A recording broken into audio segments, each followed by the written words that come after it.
I used to think the phrase, the one that got away, was a dramatic phrase, something people said when they reminisce about the past, something you grew out of. But when you actually live it, you realize it's not dramatic at all. It's kind of quiet, it's heavy, and it stays with you. And the one that got away isn't someone you barely knew. It's not a fantasy, it's not a stranger you imagined a life with. It's someone who was really there. Someone who saw you on your worst days, and someone who chose you even when you weren't even choosing yourself. And that's what makes it hurt, because losing her wasn't sudden. There was no explosion, no one big moment when everything fell apart.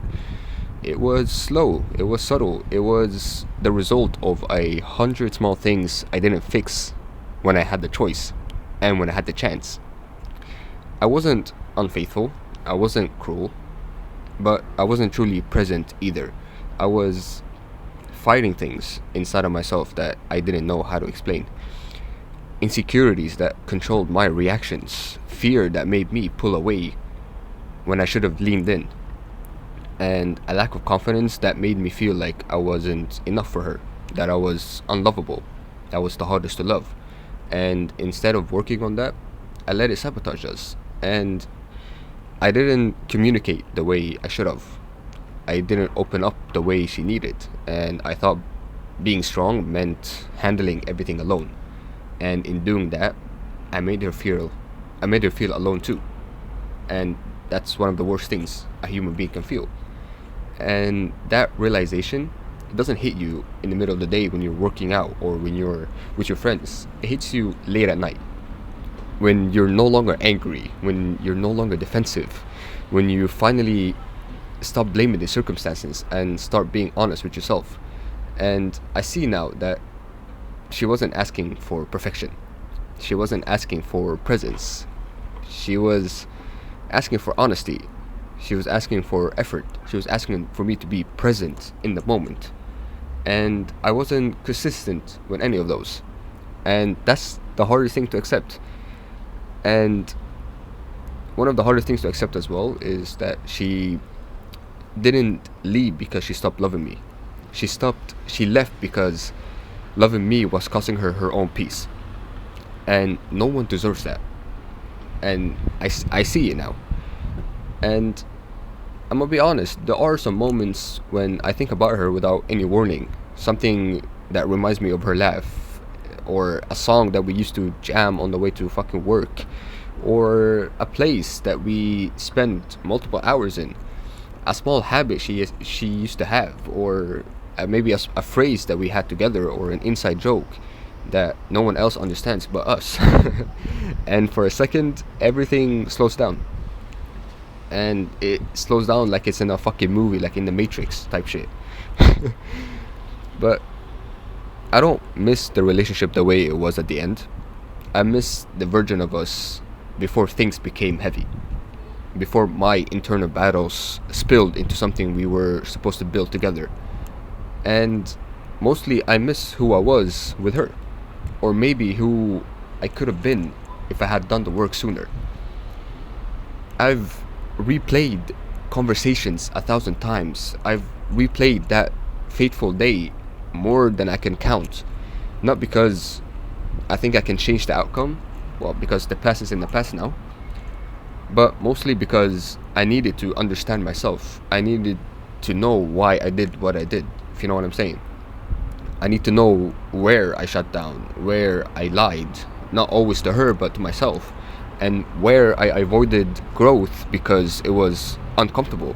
It was outside of my comfort zone.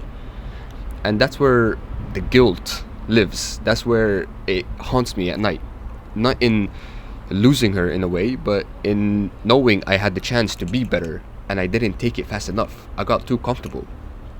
And to be honest, loving her now means loving her completely differently from when I loved her back then. It means not reaching out just because I feel lonely. It means not reopening the wounds I caused just to ease my own pain. It means accepting that my growth doesn't give me the right to re-enter her life anymore. And that's the price of accountability. Some people need to take accountability sometimes.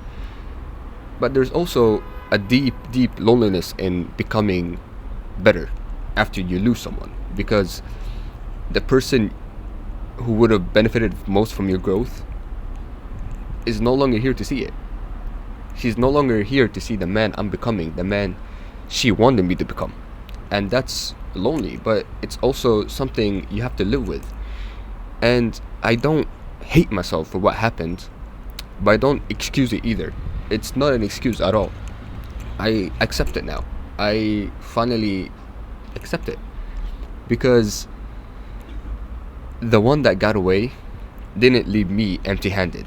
She left me exposed. She forced me to look at myself without any distractions, to face patterns I ignored, to grow in ways I wouldn't have chosen if comfort was still an option, if the easy way was still an option. Because I always took the easy way out. And I'm gonna be honest, sometimes I wonder if she thinks about me, not in like a longing, yearning, I miss him way, but just in passing, like if my name crosses her mind sometimes, you know what I'm saying? And I hope truly that when she does, there is no bitterness, there is no hatred, no pain, just peace. Shout out Thorfinn. Like, we have no enemies. I have no enemies. You have no enemies. In truth, no one has enemies. And that's what I hope truly happens when she does think about me. Like, there's no pain, no bitterness anymore. Because even though she's the one that got away, sadly, she was also the one who changed me. And maybe that's what makes someone the one. Not that they stayed forever, but that they altered the direction of your life. And I didn't lose her because I wasn't worthy of love. I didn't lose her because I was the hardest to love. I didn't lose her because I wasn't enough. I lost her because I hadn't learned how to give love properly yet. And that lesson, I'm gonna be honest, I'm gonna carry it with me for the rest of my life, because it made me who I am today.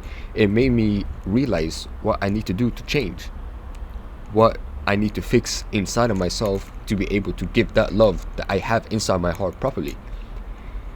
And the biggest lesson, I learned to stay real with myself, because no matter how much life I try to live, I can't hide from the way I feel. I have to face my demons. I have to face my internal battles one way or another. But yeah, don't forget, stay real.